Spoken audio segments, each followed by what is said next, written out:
Hello, hi guys! Magandang hapon sa inyo lahat. This is Jen Rodriguez from my Sagari channel. A faith eater, also matarder. So ngayong hapon na to, tignan natin sabihin sa iyo ng ating mga gabay. So this is a special gabay for the month of March 18 hanggang March 25 for the sign of Cancer. So Cancer, welcome to my channel. Ano kayang messages, advices, na spirit guides ang ating masasaga for today's video? Kanino kayang energy or kaganapan sa buhay ng mga Cancerian ang ating mga kaibigan? So guys, this reading is a general reading na makinig lahat makaka-resonate. Kunin lamang po makaka-relate sa inyo and comment down below kung kaninong energy ang ating nasagap. And of course, don't forget to like and subscribe my channel and hit the notification bell for more videos update. And of course, maraming salamat po sa mga walang sawang pagsuporta sa aking channel, lalo-lalo na yung hindi nag-i-skip ng ads. Naway pagpalain kayo ng Diyos at may kapal, siksik liglig na gumapaw na biyayang manumbalik sa inyo. So guys, let's see what is the messages, advices sa iyo ng ating angel spirit guides.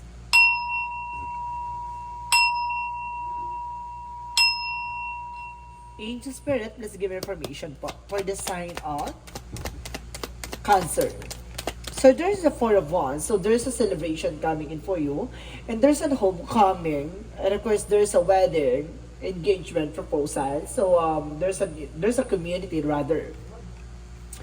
Community, let's see, and because there's a Hierophant, there's an Emperor, represent a maturity, being a boss, and there's a stability and control. And there's a Page of Cups na makinig ka sa intuitions mo, kumbaga makinig ka sa gut feeling mo, even to your inner voice. And of course, there's a Five of Pentacles for financial crisis. So, sa mga pinakakaranas ng pagtumal or pagbagal na pagpasok ng pera, there's a Page of Sword, kumbaga there's information, no? There's a curiosity, may mga bagay na kailangan kumbaga tuklasin mo, parang parang pag may nalaman ka or meron kang bagay na parang iniisip, kumbaga curious ka kung ano nangyayari, kumbaga parang ina-analyze mo or binivisualize mo, kumbaga or also you're being paranoid, no? Kumbaga minsan talaga parang hindi mo alam kung ano yung pinanggagalingan na eksena. And the Seven of Pentacles is a harvest time. At the end of the time, so makukuha mo what you deserve. And because there's the lovers for the Four of Wands. So ibig sabihin talaga there's a wedding, engagement, proposal. So ibig sabihin there's a higher level of commitment. May ikakasal dito guys. So let's see what is the Emperor. Represent the Nine of Pentacles for a blossoming abundance. So maging mature ka pagdating sa finances, and of course on how to spend money, on how to save money, no? And of course there's a Three of Swords, and there's a pain, no? Kumbaga makinig ka sa intuition mo pa kung ayaw mo masaktan, no? Kumbaga pagdating sa love life naman, some of you guys, mayroon naman another na nasagap ng energy, there's a betrayal, and there's a heartbreak. So makinig ka sa intuition ng maaring niloloko ka na person mo. The Five of Pentacles represent the Four of Pentacles, no? So ibig sabihin mag-save ka ng pera. Kumbaga magtipid ka, magkuripot ka, kasi at the same time magkakaroon ka ng financial crisis pag hindi mo yan ginawa. The Page of Swords represent the judgment. This is the wake of call or something inner calling. Kumbaga ginigising ka sa katotohanan na you need to pay attention, no, sa paligid mo. So let's see what is the Seven of Pentacles. So there's a Three of Cups. So celebration coming in for you. No? This is the harvest time na kumbaga inintay mo at matagal mo nang hinintay. No? This is the gathering or something parties na maaring magkaroon ng something celebration. So let's see what is the Four of Wands and the Lovers. And because there's the Wheel of Fortune. See, nakatadhana talaga kayo sa isa't isa. Talagang sinabi dito, may taong para sa'yo talaga. So let's see what is the Emperor and the Nine of Pentacles. And because there's an Eight of Wands for fast communication and fast movement. So this is the development na mangyayari, no? Kumbaga parang unti-unti ka na naliliwanag, unti-unti ka na natatauhan, no? Sa nangyayari sa buhay mo. No? Pagdating sa pera, no? Madali, kumbaga nagiging wise ka na. So let's see what is the Page of Cups and of course the Three of Swords. There's the Full card. Iwasan mo yung magtitiwala, no? Agad-agad, no? Kailangan mo syempre kilalanin. At of course, meron na nga tayo diyang kilala na, pero di ba? Kumbaga nagawa pa rin sirain at lokohin at of course, diba? Kumbaga sinasabi dito na itong tao na to is malaki ang inggit sa'yo. There's an intuition, no? Malakas ang kaba, malakas ang vibration mo na itong tao na to ay malaki ang galit at inggit sa'yo. No? Huwag ka nagtitiwala sa tao na to. Impostor siya. And because there is a Five of Pentacles and the Four of Pentacles represent the Queen of Swords. This is the bigger picture. Kumbaga, parang nakikita mo na yung magiging possibilities. Yun yung kailangan mong agapan, no? Yung, kumbaga, alam mo na yung mangyayari. Kumbaga, nagiging ano ka pa rin, aggressive, no? Kumbaga, bahala na, gato, ganyan. Kumbaga, hindi ganon. No, wag mong iisipin na bahala na. Kasi at the end of the time, mag-iisipin na, dapat pala hindi ko nilaban, gato, ganyan. May magkakaroon ka ng ganon thoughts, no? So, ibig sabihin dito, kumbaga, alam mo na yung magiging possibilities or lagi mo pakakatandaan na titignan mo yung magiging outcome or yung possibilities na mangyayari sa hinaharap. So, let's see what is the Page of Swords and the Judgment. So, yung parang paalala sa'yo na yung alam mo na magigipit ka, alam mo na may ipit ka, nilalaban mo. So, kumbaga, mayroon ka ng signs or na parang nararamdaman mo na, ay hindi dapat gawin, hindi pa kaya. Pero kung nilalaban mo, yun yung mali sa'yo. So, yun yung kailangan mong baguhin sa pananaw mo, even your perspective. So, there's an information with the Queen of Pentacles being practicality. There's an abundance. Talagang, this is the mature person pagdating sa finance. Pero minsan kasi, kumbaga, nagiging aggressive ka at nagiging kumbaga, yun nga, kumbaga nawawala yung pagiging kalmado mo para nagiging pala desisyon ka. So let's see what is the Seven of Pentacles and of course the Three of Cups. So there's an Emperor. So there's an information with a new venture, so something new business, and of course a big opportunity coming in for you. May bagong simula, there's a new beginning. And kasi sinasabi daw dito na kailangan mo, kumbaga nandun ka na sa part na parang, kumbaga ayaw mo, tapos bigla mo nilaban, tapos at the end of the day, magsisisi ka. Tapos parang sinasabi dito na parang, kapag nandun ka na sa part na magiging paranoid or something, magiging kumbaga, overthinking ka, no? Ayun nga, paranoid and overthinking. No, yun yung magbibigay ng stress and depression sa iyo. Yun yung kailangan mong pakakatandaan, yung lagi mong titignan yung pinaka-outcome ng gagawin mo or yung magiging possibilities or consequences. So, there's a five of cups for losses, the regret, and disappointment. So, there's the Two of Pentacles represent the balance. Kailangan mo maging balance eh. And the Moon can represent the truth reveal. And there's an intuitions, no? Kumbaga makinig ka sa gut feeling mo, even to your vision. So there's a Ten of Pentacles for a long-term success and long-term investment. The Ten of Pentacles is a long-term security. And the Justice is here for balance and a karma and consequences. So talagang lahat ng mga nangyari sa'yo dito, minsan kasi nagiging bigla-bigla ang desisyon na nagkakos ng failure or something losses. So you need to take an kumbaga advance, no, knowledge, and of course titingnan mo lagi yung lighter side of situation, no? So let's see what is additional messages for career. So, career naman guys, there's a Six of Pentacles and of course the King of Cups. So, this is the both and supportive person. May or friends. No, kumbaga may tao ditong it's about partnership or something about sa career mo. Kumbaga sinasabi dito na matuto ka na about sa nakaraan na pagdating sa business venture or something, business industries na kailangan, kumbaga, maging matalino ka, no? Maging mature ka at maging kalmado ka. And of course, sinasabi dito na kailangan maging open ka sa sarili mo. At the same time, kumbaga, kapag alam mo na iba na yung nararamdaman mo or something na, kumbaga, nagkakaroon ka na ng doubt pagdating sa business, kumbaga, kailangan mong panghawakan yung business na yun. No? Maging maingat ka pagdating sa finance. Kasi pagdating sa business talaga, guys, o negosyo, walang kapatid, walang kamag-anak dyan, diba? Kaya mas maganda, wag ka na magkaroon ng something, dito yung business, no? Yung parang kasosyo, no? Iwasan mo na yung gano'n. Yung may investment, iwasan mo yan. So, let's see what's additional messages for love life. So, there's a King of Wands by Visions. Talagang sinasabi niya pagdating sa love life, ito mataas ang iyong intuition. There's a magician for power. No, you have the power and there's a manifestation. Lahat ng mga bagay na iniisip mo, lahat ng mga bagay na gusto mo mangyayari. No, kaya kailangan mag-isip. Kumbaga, minsan, iwasan mo yung pag-iisip ng negativity kasi nagiging siya eh. Kumbaga, nakukuha mo, na-attract mo siya. No, na-affirmation mo siya kaya nangyayari, no? So, let's see what this is additional messages for health. Sa health mo naman, there is a tower moment for the Ten of Wands. So, yung nagbibigay problema at sakit, karamdaman sa iyo yung obligation. So, ibig sabihin, kumbaga kailangan mong bitawan or tapusin yung obligasyon kasi kumbaga nagkakaroon ng epekto sa iyong health. No, kumbaga nagkakaroon ka ng stress and depression. So, let's see guys. So, what is the magical fairy messages? So, there's a tower moment pala na for a major changes. So, maaaring mababago na at magiging maayos na yung sistema mo na matatapos na yung burden, paghihirap mo pagdating sa family. So, let's see what is the magical fairy messages. And because there's the sun, so maaaring ikaw ay anak na lalaki or either may anak na lalaki. At the same time, there's an information with emotional healing. So magkakaroon ka na ng emotional healing dito, no? Kumaga maalis na yung worries mo. So ibig sabihin, magkakaroon ka ng blessing and love here na matatanggap mo daw to. So let's see what is the Yin and Yang Oracle card. And there is a faith, divine intervention. May mga paalala sa'yo na sinusubok ang pananampalataya at tiwala mo, no?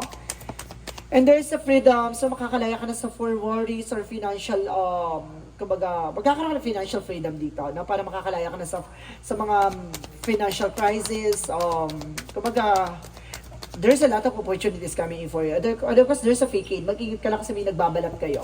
May mga tao nagpapanggap behind your back, no? Kumbaga, pinapaniwala ka. There's a temptation, deception, no? Kumbaga, meron ditong, there's a false mask or something nagpapanggap. Kumbaga, mag-ingat ka. Meron ditong tukso. Layuan mo ako. So, let's see what is additional messages for Archangel Michael messages for you. For Archangel Michael, represent a favorable outcome. Papabor din sa iyo ang sitwasyon. No to worry, no? Kumbaga, kung ano man yung nangyayari sa iyo from the few months, few weeks, so this is the moment na maaari papabor sa iyo ang situation with the focus upon divine perfect health. So, ibig sabihin, focus ka sa health mo. At the same time, keep your eyes on your target intentions. No? Lagi mo pangahawakan yung intention mo talaga.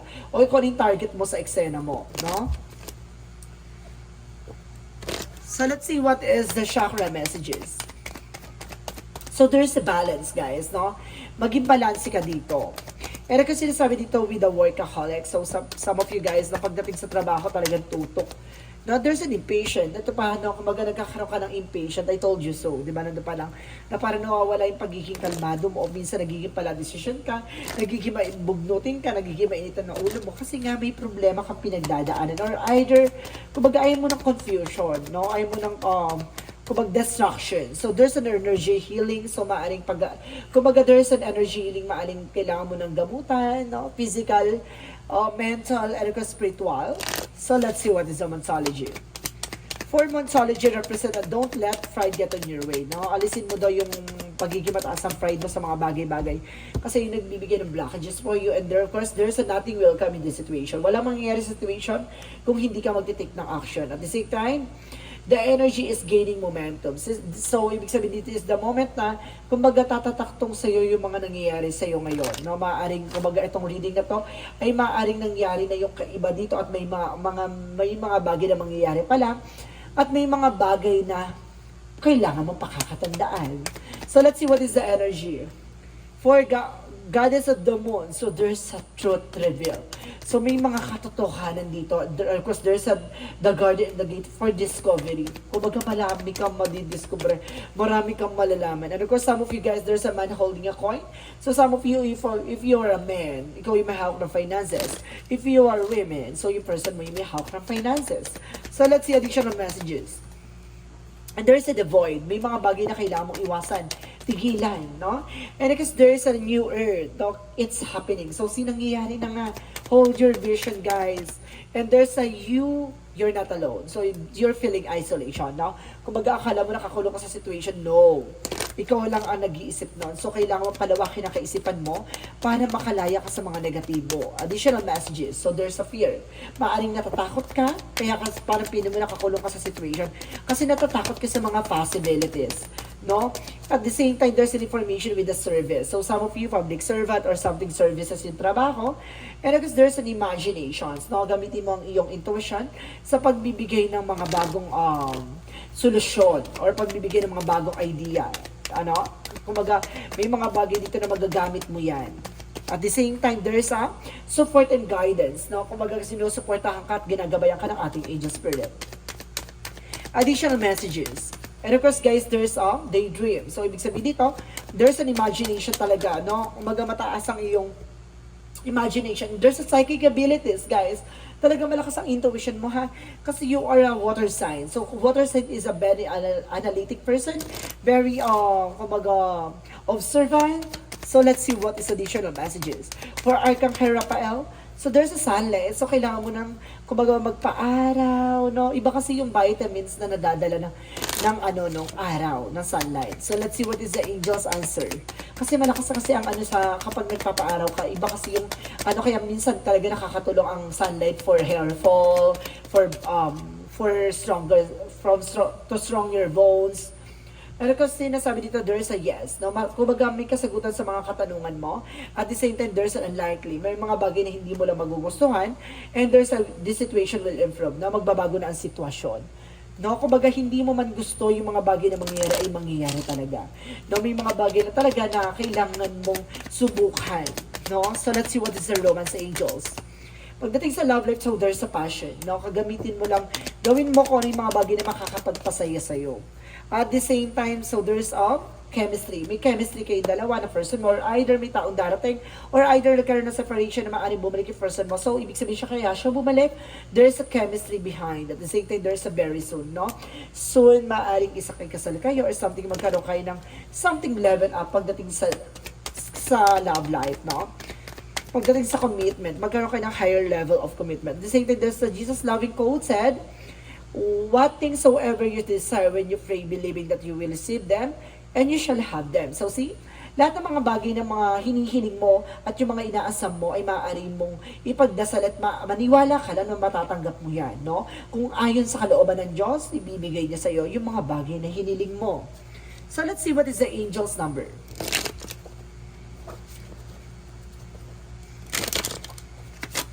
Angel's number represent what? 1441, unique skill. So, ibig sabihin, may kakaiba kang kakayanan or kakaiba kang katangian. It is the time of intense self-development. Focus your mind on your craft. You already have what it takes to succeed. But practice makes you a master. It also serves to find your true purpose. Leveling up with your career or business is of priority right now. So, ibig sabihin ngayon ay priority mo ang iyong skills and request business or something career. So, kailangan mag-focus dyan at the same time, kumbaga i-enhance mo yan, no? Para mas lalo siya mag-grow at magkaroon ng development or pagbabago na magbibigay sa iyo ng something major changes. So, let's see what is the synchronicities. So, let's see what is the synchronicities. So, there is a mother figure. So, ibig sabihin ko, there is a mother here. So, ibig sabihin, you are also a mother. Or either there's a mother na may represent dito. At the same time, there's a love. So, there's a love can exist. So, talagang may love life talaga sa reading mo. At the same time, there's a wildness. So, ibig sabihin talaga dito, meron talagang something nagpapaano sa'yo, lagablab, na parang biglang nagiging attracted or something, kumbaga, nagiging aggressive or something, ganon. No? So, let's see what is the messages of life. Pero kasi sinasabi ng messages of life represent, I discover who I am. So ngayon, nadidiscover mo at nakikilala mo ang totoong sarili mo. At today, I discover the riches that lie within me. I acknowledge my true self. I see myself as significant, as unlimited being, and marvel as the beauty of my life. I recognize the development of possibilities available to me as a being of the light. As I learn who I am, I recognize the divine with me. No, ibig sabihin talaga kasama mo talaga ang pagkilala or makikilala mo ang sarili mo. No, o kikilalanin mo ang totoong sarili mo. No, kumbaga doon mo malalaman yung even your flaws, mamahalin mo 'yan. No, kumbaga unti-unti mo na natatanggap kung ano mga pangit at yung mga bagay na kailangan mong tanggapin sa sarili mo at yung mga bagay o kahinaan mo na kailangan mong palakasin, no? Kumbaga, kung saan ka mahina, doon mo palakasin yung bagay na yon, no? Kung saan ka natatakot, doon ka maging matapang, no? Kumbaga, ito ang magmumulat sa iyo at madidiscover mo sa sarili mo na kailangan mong maging malakas at maging matibay for your own sickness. So guys, this is special gabay for the month of March 18 hanggang March 25 for the sign of Cancer yan. So Cancer, maraming salamat for this wonderful reading. So once again, this reading is a general reading namang hindi lahat makaka-resonate. Kunin lamang pa makaka-relate sa inyo and comment down below kung kaninong energy ang ating nasagap. Maraming salamat guys and see you in the next video. Bye-bye and babush!